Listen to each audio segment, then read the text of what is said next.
गीता में श्री कृष्ण ने बताया है कि जीवन में समस्याएं किन वजहों से आती हैं और उनका हल क्या है।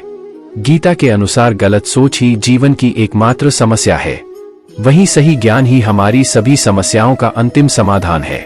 श्री कृष्ण कहते हैं, मनुष्य को अपने मन पर विश्वास नहीं करना चाहिए क्योंकि ये बार बार मनुष्य को दगा देता है। मन के बजाय कर्म पर ही केंद्रित करना परम कर्तव्य है। गीता में श्री कृष्ण कहते हैं कि प्रेम ही जीवन का आधार है। जिसके जीवन में प्रेम है, सिर्फ उसी के जीवन में शांति है, क्योंकि शांति प्रेम में ही निहित है। अगर जीवन में प्रेम नहीं है तो बहुत कुछ पा लेने के बावजूद संतुष्टि नहीं मिलेगी। व्यक्ति के मन में जब अहंकार, ईर्ष्या और द्वेष पूरी तरह घर कर जाए तो व्यक्ति का पतन निश्चित होता है। यह सारी वृत्तियां दीमक की तरह इंसान को अंदर से खोखला कर देती हैं। गीता में कहा गया है कि इंद्रियों से परे बुद्धि, बुद्धि से परे मन और मन से श्रेष्ठ चेतना यानी आत्मा है।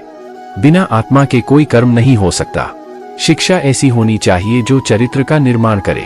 श्री कृष्ण कहते हैं कि यह शरीर ही वह क्षेत्र है जहां युद्ध होता है। शरीर में दो सेनाएं हैं, एक पांडव अर्थात पुण्यमयी और एक कौरव अर्थात पापी। मनुष्य हमेशा दोनों के बीच में ही उलझा रहता है। सलाह और विचार विमर्श तथा मार्गदर्शन भले ही सबसे लेते रहें, लेकिन निर्णय स्वयं की बुद्धि से लेना चाहिए। श्री कृष्ण ने अर्जुन को पूरा ज्ञान देने के बावजूद यह स्वतंत्रता दी थी कि वह स्वविवेक से निर्णय लें और कार्य करें। पराश्रित नहीं, स्वाश्रित होने का आह्वान कर व्यक्ति को स्वावलंबी एवं आत्मनिर्भर बनने का संदेश दिया है। तब 3 प्रकार के बताए गए हैं, शरीर, वाणी और मन। तीनों का उपयोग लोकहित में करना चाहिए। वाणी मनुष्य की सबसे अच्छी मित्र है। इससे व्यक्ति सारे संसार को अपना मित्र बना सकता है या शत्रु बना सकता है। बोली की महत्ता, शब्दों का प्रभाव और वाणी को नियंत्रित और मर्यादित रखें। किसी भी संकल्प को पूरा करने के लिए मन का स्थिर और अचल होना आवश्यक है। उद्देश्य प्राप्ति के लिए हमें निरंतर प्रयासरत रहना चाहिए। मन को बार बार अन्य बिंदुओं से हटाकर अपने लक्ष्य पर केंद्रित करने की प्रक्रिया को दोहराते रहना चाहिए।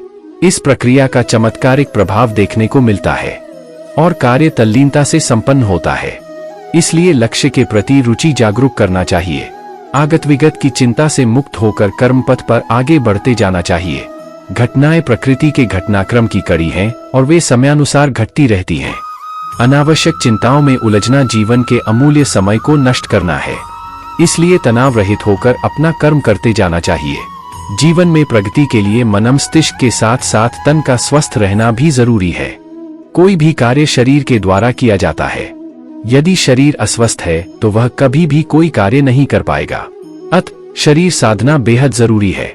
भगवान श्री कृष्ण अर्जुन से कहते हैं कि हे अर्जुन, कर्म करने में तेरा अधिकार है, उसके फलों के विषय में मत सोच। इसलिए तू कर्मों के फल का हेतु मत हो और कर्म न करने के विषय में भी तू आग्रह न कर। कोई भी मनुष्य क्षण भर भी कर्म किए बिना नहीं रह सकता।